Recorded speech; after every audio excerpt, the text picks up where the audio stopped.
Are you thinking about buying an electric vehicle? Let's talk about it.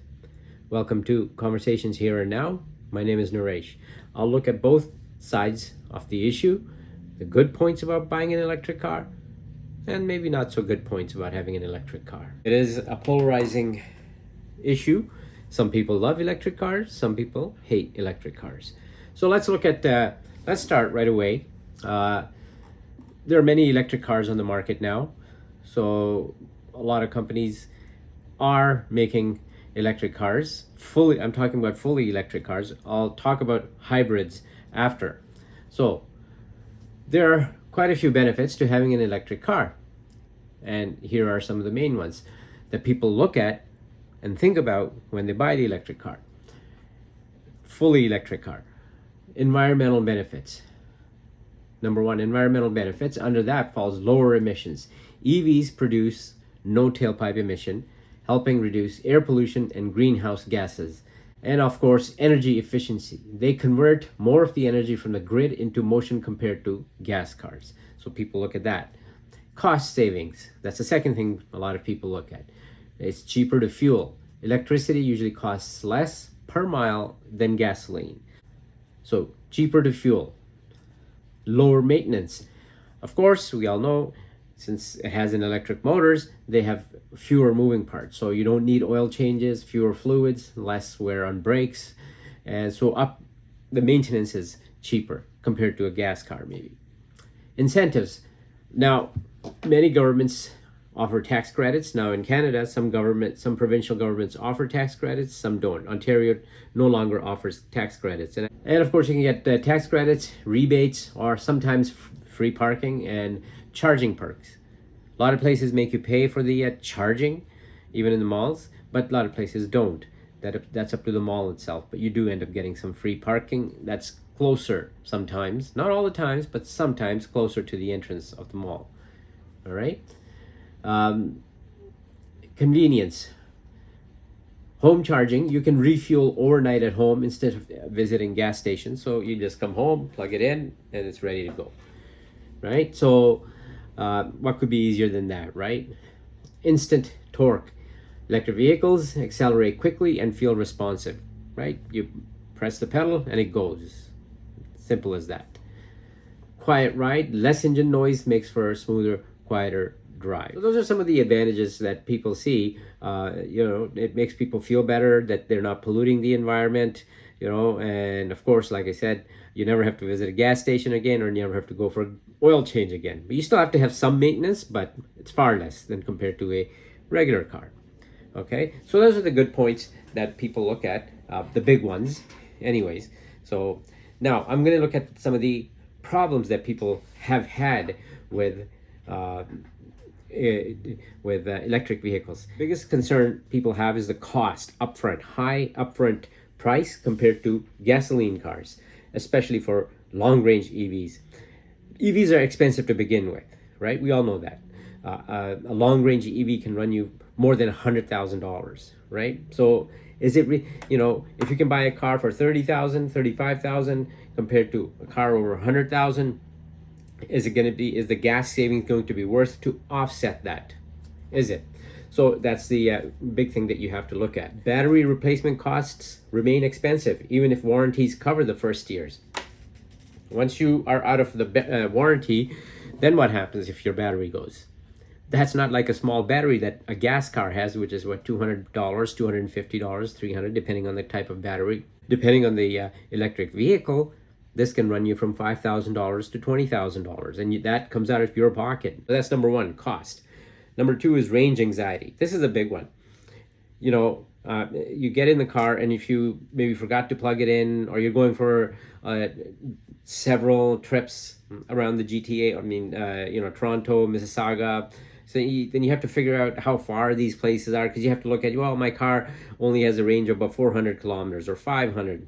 You have to worry where the charging stations might be if you do happen to run out of charge. So where could you go for a charge? And if there's no charging station along your trip, then that's a problem, right?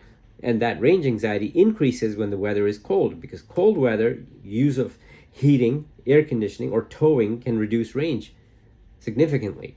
So if it gets minus, well, in Canada here, minus 20, minus 25, it's going to affect your range. It can drop it right down, right? Or if you're using the heating or as well, that any more of the things in the car you use, the more your range is going to drop because it's battery use, right? If you want to go on a long trip, right? Let's say if you're in Toronto and you want to go drive to, Nova Scotia or something, then you have to absolutely think about where the charging stations are. And charging stations, it's not like you can pull in, charge into filling up a gas car and then just leave, right? So all that has to be thought about, right? And that goes into number 3, just charging infrastructure. Okay, not enough chargers in many areas, especially rural or remote regions, right? Again, it just hasn't kept up. People have bought lots of electric cars, but there's just not enough charging station as there are gas stations, right? Homes, of course, you can put it in your garage or whatever side of the house, and you can come in and plug your car in at night. But what if you live in a condominium?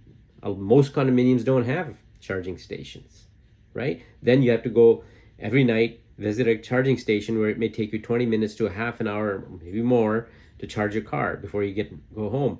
Public chargers can be slow, broken, or occupied. That's the other thing. You go a charging station, there's maybe 5 or 6 charging stations. If they're all people are hooked up to them already, then it takes 20 minutes to a half an hour or maybe longer to charge your car. Then you have to wait for everybody to charge their car, and then your turn comes, and then you have to be there 20 minutes to a half an hour. So this is a real pain in the neck for especially people who live in condominiums or maybe some townhouses that they may not be able to put these things in. If you have your fully detached home, you're good, right? Maybe even semi-detached, you're good. Maybe even some townhouses, you're good. You can put it in your garage. But again, you have to clear it with your townhouse corporation as well, right? So, and again, the other thing is different charging networks may have compatibility and payment issues. A charger for one electric car, like Tesla, it may not be the same as another electric car, which is Nissan, or another electric car, like Volvo or something. They all have different types of chargers, right? So you have to find a station that can charge your car. And that was charging infrastructure, charging time. Even with fast chargers, it takes much longer than filling a gas tank. And I think I've already covered that, right? Obviously, gas tank, you're going to be done. Pull into the station, 5 minutes, you're out of there, no matter what. You should be. That's not going to happen with the batteries, electric vehicles, the way they are right now. Yes, research is being done on this. Yes, companies are working on this so you can charge it. But that's still a ways away. It's still not today that's going to happen, right? You have to look at what's today, right? So home charging is convenient, but requires a driveway or a garage and proper electric setup. Some companies might set that up for you, right, in your home, wherever you end up putting it, right? Some companies may not, and you have to pay out of your pocket for that when you buy the car. Battery concerns. Longevity. How quickly batteries degrade over years of use. But the battery, if you drive it for 10 years, recharge again and again and again, and the charging capacity goes down. It'll be down to 70%, maybe even lower than that. Battery pack may have to be replaced. So who's going to buy a second-hand EV where the battery pack has to be replaced and it's no longer under warranty? That's a lot of money, right? Recycling and disposal. Environmental impact of mining and dealing with old batteries. What do you do with the old battery? I know it wouldn't be your concern if you had the car and you went and had the battery pack replaced, but it still is a concern. Where would these batteries go? Can they be recycled fully, right? To make these batteries, cobalt, lithium, and nickel mining raises ethical and environmental issues. So now everybody says, when they buy these cars, I feel so happy I'm not polluting the environment. But to do this, to build a car, you basically are hitting the environment. You're basically damaging the environment. Cobalt, lithium, and nickel mining, amongst other things, cause environmental issues. When the whole car has to be, gotten rid of one day when it's 10, 15 years old, what parts of it can be recycled, right? That's another issue. Yes, you've saved the environment one way, but you have, you are going to damage the environment when you have these things have to be mined for: cobalt, lithium, nickel, amongst other minerals. And number 6, so that's battery concerns, and that's a big one. That's a huge one, because that's what an electric vehicle is, your battery, right? That's the big concern. Whether it's the range of the battery, charging the battery, how long is the battery going to last, what's the warranty on the battery. It's all battery, battery, battery, right? And again, number 6, reliability in extreme conditions. Cold climates reduce driving range and charging efficiency. It's minus 35 outside, minus 20, minus 15. Your battery is going to degrade, go down fast when you're going on your trip. Not fast, but like faster than it would on a normal day. And how many 20-degree days do we really get in Canada? And if the temperature goes up to 30, 35 degrees, you want to turn the AC on in the car. Normal car, you can turn the AC on in a gas car, no problems, right? But you get an electric vehicle, and of course, using the AC, drains that battery much faster than if you don't use it. So again, I said earlier, a lot of people drive these cars and they don't use their AC, so they drive in, sweating away, right? What's the point to that? Heat can affect battery health as well. Just like cold climate affects battery health, so can heat, right? So if you're stuck in a traffic jam somewhere, if it's a really cold day, battery's going to degrade just sitting there. If it's a really hot day, battery's going to degrade because you're going to want to use the AC. You want to use the radio, you want to use the heater. Everything degrades the battery, right? Resale value. A lot of people worry about depreciation of the vehicle, because your battery is, when you sell it, if you buy this very expensive car, you're going to keep it probably at least 8 to 10 years at least. What's the condition of the battery at that time? You're not going to replace the battery yourself before you sell it, because that's very expensive. So you're going to try and sell it as is. Are you still going to get your money back that you put in? 100,000 plus, you're not going to get all of it back. No car, whether it's gas car, you get money back. But when somebody's buying a secondhand electric car, if they know, they're gonna have the battery checked, and if they see that the battery's below 70%, then you have to get it replaced. Nobody's gonna buy an electric car. They have to replace the whole battery pack, for costing from $5,000, depending on the car, to $20,000. That's a really scary part, right? So of course, if you're independently wealthy, then it doesn't matter. You just get rid of it and trade it in for whatever, and then just buy a new one. So number 8 is performance and emergencies. What happens if power goes out and you didn't charge your car? During winter storms, you always have power outages, or very hot days when everybody's using the air conditioning, you have power outages, right?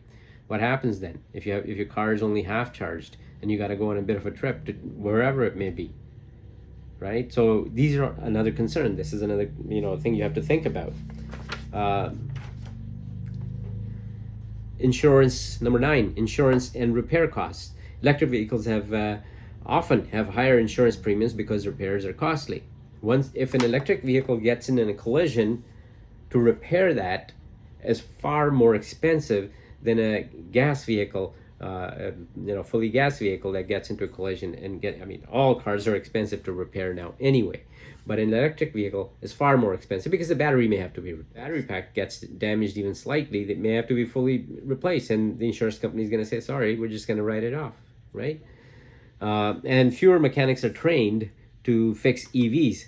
So when you have to have your EV, it still has to be serviced, right? You can't just go to an independent mechanic anymore. So if you buy one from Nissan or whatever, you have to go to that company. You have to, or Hyundai or Kia, you have to go to them to get it fixed or maintained, because independent shops may not have mechanics that can look after EVs. Most don't, right? So you have to go to the company that you bought it from, and that can be very expensive. So here, costs are adding up here, right? Yes, you're saving some money because you don't pay for gas anymore and maintenance is low, but other costs are higher, right? Is it worth it? These are the points that everybody has to look at. Yes, that I've pointed out there's definite benefits to it, but there's a lot of I wouldn't say non-benefits. I would say more concerns, right? More concerns. These are the concerns people have reported um, about owning EVs. A lot of people don't think of these things. We're going to a point, possibly in most developed, first world countries, where the where depending on where you live, they in probably in the next 10 to 15 years, gas cars will completely get banned. So you may have no choice but to buy an electric vehicle. But hopefully, by that time, the technology will, and I think it's coming around pretty quickly. Where the technology is, where you can, have a range of maybe 1,000 kilometers. That would be great. Most people would be happy with that. You could probably go a week then without charging, right? Depending on the weather. Or if you pull into a charging station or you put it into your garage or whatever, then maybe 2 to 5 minutes to fully charge it. Those are the big things, right? If those things could be fixed, and then the cost has to come down a little bit for most. I can right now go and get a car, yes, for maybe 30 to 40,000, right? Or a secondhand car, pre-used car, a pre-owned car, for maybe 22 to 25,000, a decent car, 3 or 4 years old. Can you do that with an electric vehicle? No. A good new one will cost you probably 60 to 70, 60 to 100,000. And if you want a really good one with lots of range, more than 100,000, right? And if you buy a second hand, then you have to worry about how is the battery pack, and you may not buy it if the battery pack is not good. Gas car, if I buy a second hand, I get it fully checked, engine's fine, everything's fine, here we go, we're good to go, right? So a lot of companies lately, because of these concerns, a lot of big car makers are going away from fully electric vehicles. Yes, there's companies that just make that and that's it, so they'll have to keep making it. But people like Stellantis, Ford, GM, they're moving towards hybrids, right? There's so many more benefits of having a hybrid car, right? The benefits of hybrid cars. Again, hybrids use both gas and electric motor, so they burn less fuel than regular cars. Lower fuel costs. You'll visit gas stations less often because most hybrids, first 50 or 60 kilometers, they run on a battery, right? And then they switch over to the gas engine, right? So that saves you gas right there. Tax incentives. In some regions, hybrids qualify for rebates or reduced taxes. We've already talked about that. Environmental benefits. When you go for 60 kilometers without the need for gasoline, then obviously there's going to be lower emissions. They pollute less than the standard gas-only cars. Efficient in city driving. Electric motors handle stop-and-go traffic well, cutting emissions further, right? So again, the same thing goes until that 60 kilometers gets used up. Then it switches to a fully gas engine. And with the regenerative braking, it may charge the battery so it can switch back again. They're called plug-in hybrid electric vehicles. But you don't have to plug them in. You don't have to charge them. You can have it, and then if you forgot to plug it in, it'll run on the gas engine. Okay. Again, the battery can automatically recharge when you're driving, right? So that's fantastic, right? Lower range. You can go farther on a tank of gas compared to EVs, since you can rely on gasoline anytime. So flexible refueling. Any gas station works. So no worries about charging infrastructures. You never have to go to a charging station because you just fill up your car with gas when it comes down, and then you can, when you drive it, the battery will charge, right? So huge benefits there. Driving experience. Smooth, switching between electric and gas power can make driving quieter and more efficient, and you don't even know it. Most cars, it's not like 15 years ago. Now, when it switches between electric and gas, you won't even know it, that it's done. The car just keeps running. Less range anxiety, obviously. If you're going on a long trip, you fill up your gas tank. First 60 or 70, whatever kilometers will be on electric, and then you just go to your destination, and you can go to any gas station and get it filled, because when you're driving, it's charging the battery as well, right? So in short, hybrids are a good middle ground, right? Cheap, cleaner and cheaper to run than gas cars, but without the charging concerns of fully electric vehicles. I hope you liked what I presented to you about electric cars, and it helps you make a decision. There's benefits and there's concerns. I call them concerns, not negative, concerns. And then there's huge benefits to having hybrids. If you liked what you heard, please put it in the comments. If you have any concerns with your electric vehicle, if you own one, or your hybrid, please put it in the comments so everybody gets to see it. If you like the content, please put that in the comments. If you didn't like the content, put that in the comments as well. Please hit the like button. Please subscribe and share with your friends. None of that costs you anything. I'm not behind any paywalls. I don't charge for anything. It's all free, and it helps me out tremendously. And thank you very much for watching, and I'll see you next time.